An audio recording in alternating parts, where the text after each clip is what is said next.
আসসালামু আলাইকুম। আজ ২১ মে ২০২৫ খ্রিস্টাব্দ, ৭ জ্যৈষ্ঠ ১৪৩২ বঙ্গাব্দ, ২২ জিলকদ ১৪৪৬ ইসরি, বুধবার। সংবাদ পাঠ করছি মনির হোসেন কামাল। প্রথমেই শুনবেন সংবাদ শিরোনাম। বরগুনায় এক নারীর মরদেহ উদ্ধার। চাচাতো ভাইদের হামলায় যুবক নিহত। পুলিশ দেখে পালানোর সময় যুবলীগ নেতার মৃত্যু। দুমকিতে বিদ্যুৎ স্পৃষ্ট হয়ে নির্মাণ শ্রমিকের মৃত্যু। খুলনায় ৫ লাখ টাকার জাল নোটসহ একজন আটক। মাইকিংয়ে রেকর্ড করা হয় লোকবেতারে।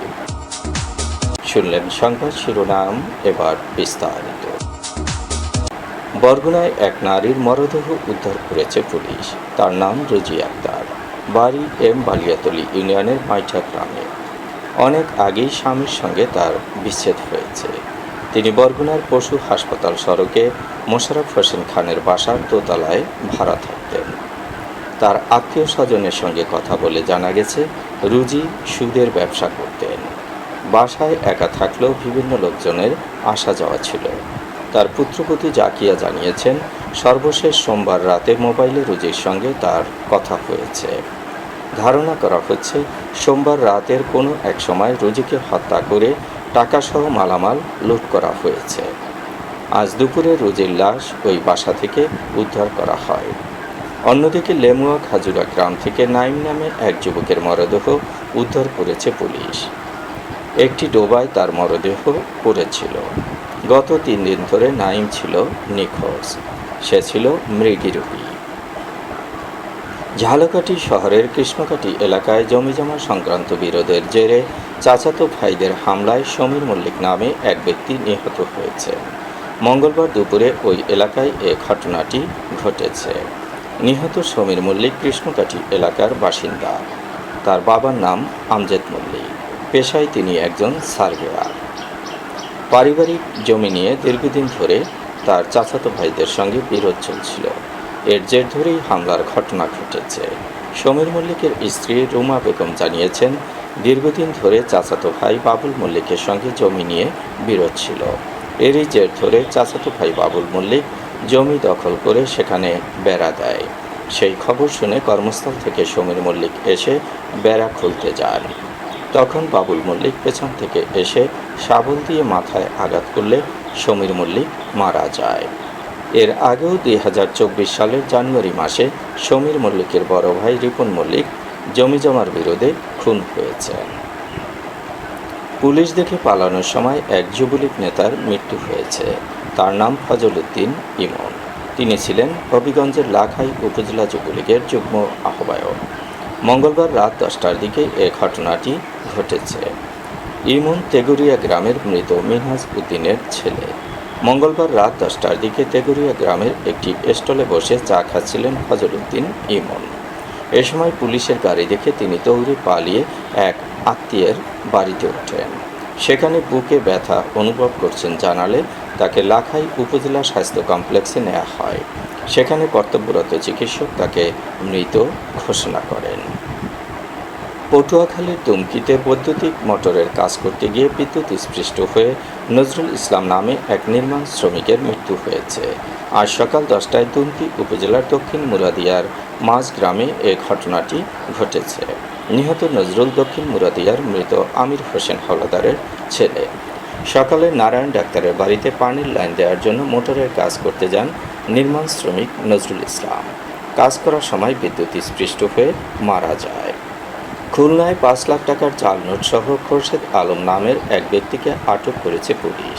আজ বেলা পৌনে 11টার দিকে নগরীর সাঁচি বুনিয়া বিশ্ব রোড মোড় এলাকা থেকে তাকে আটক করা হয়। আটক খোরশেদ আলম সুনামগঞ্জ জেলার বিশ্রামপুর উপজেলার মাঝেরটাক এলাকার বাসিন্দা। তিনি রমজান আলীর ছেলে। লবণচারা থানার ওসি তদন্ত মোহাম্মদ ইউসুফ আলী জানিয়েছেন, গোপন সংবাদের ভিত্তিতে তারা জানতে পারেন জাল টাকার একটি চালান অন্য জেলা থেকে খুলনায় আসছে। এমন সংবাদের পরিপ্রেক্ষিতে সাঁচিবুনিয়া বিশ্ব রোড মোড়ে চেকপোস্ট বসায় তারা। পরে ঢাকাগামী টুঙ্গিপাড়া এক্সপ্রেসে অভিযান চালিয়ে এক ব্যক্তির আচরণে সন্দেহ হলে তার দেহ এবং সাথে থাকা ব্যাগ তল্লাশি করা হয়। এ সময় ব্যাগ থেকে 500 টাকার 10 বান্ডিলে 5 লাখ টাকার জাল নোট পাওয়া যায়। মাইকিংয়ে রেকর্ড করা হয় লোকবেতারে। সুমধুর ও সুস্পষ্ট কণ্ঠে মাইকিংয়ের জন্য লোকবেতারের বিকল্প নেই। লোকবেতারের সাউন্ডপ্রুফ স্টুডিওতে করা হচ্ছে গান ও নাটকের রেকর্ড। সেই সাথে লোকবেতারের নামমাত্র টাকায় প্রচার করা হচ্ছে বিজ্ঞাপন।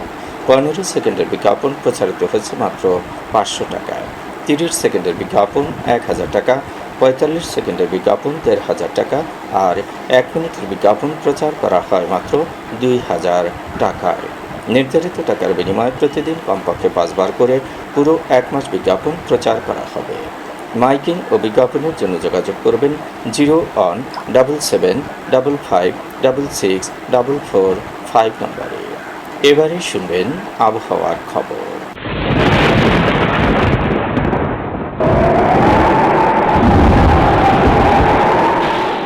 পশ্চিমা লঘুচাপের বর্ধিতাংশ পশ্চিমবঙ্গ এবং তার আশপাশের এলাকায় অবস্থান করছে।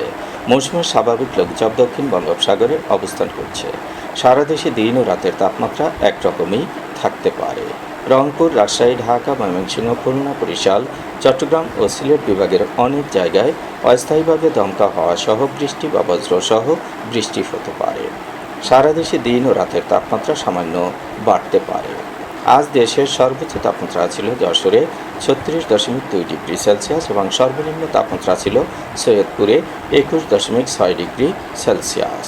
বরগুনার সর্বোচ্চ তাপমাত্রা 34.8 ডিগ্রি সেলসিয়াস, সর্বনিম্ন 27.4 ডিগ্রি সেলসিয়াস।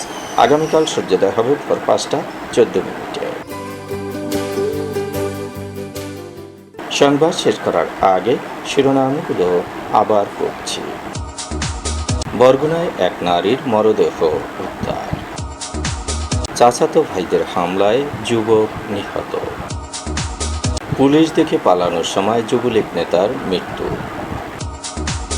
দুমকিতে বিদ্যুৎ স্পৃষ্ট হয়ে নির্মাণ শ্রমিকের মৃত্যু। খুলনায় 5 লাখ টাকার জাল নোট সহ একজন আটক। মাইকিংয়ে রেকর্ড করা হয় লোকবেতারে। সংবাদ শেষ করার আগে জানিয়ে দিচ্ছি লোকবেতারে সংবাদ জানানোর মোবাইল নম্বর। আপনার এলাকার গুরুত্বপূর্ণ সংবাদ জানাতে ফোন করুন 017755664445 নম্বরে। আর লোকবেতারের সাথে যুক্ত হয়ে গান শুনতে চাইলে SMS করুন 01782973478 নম্বরে। মোবাইল করবেন 01959438545 নম্বরে। বিশ্বের সব জায়গা থেকেই শুনতে পারবেন লোকবেতার। লোকবেতার FM.org ওয়েবসাইটের মাধ্যমে শুনুন সরাসরি অনুষ্ঠান। সংবাদ পাঠ এখানেই শেষ করছি।